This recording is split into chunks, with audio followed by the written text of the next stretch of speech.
পেলেটকের সকল শ্রোতা ভাইদেরকে জানাচ্ছি আন্তরিক সালাম, শুভেচ্ছা, মোবারকবাদ।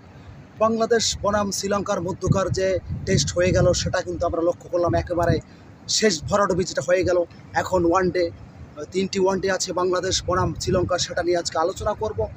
বাংলাদেশ দলের ওপেনার নিয়ে আজকে ডিসকাস করব, ওপেনার হিসেবে কাকে দেখতে চান।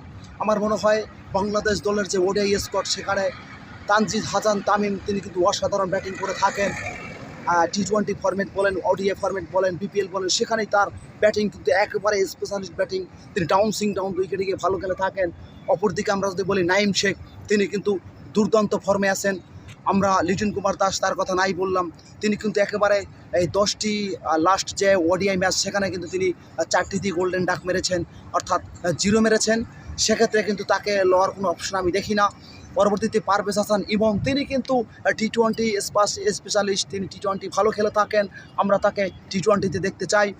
আমার মতে নাইম হাসান এবং তানজিদ হাসান তামিম, তিনি কিন্তু এই দুজন যদি ওপেনার বাংলাদেশ দলের ফিক্সড করে থাকে, তাহলে কিন্তু আমরা পাওয়ার প্লেতে যে একটা রান রেট, সেটা কিন্তু ভালো লক্ষ্য করতে পারবো। দর্শক, আজকে এ পর্যন্তই। আমরা পরে আবার বোলিং নিয়ে আলোচনা করবো। সারুদ্দিন।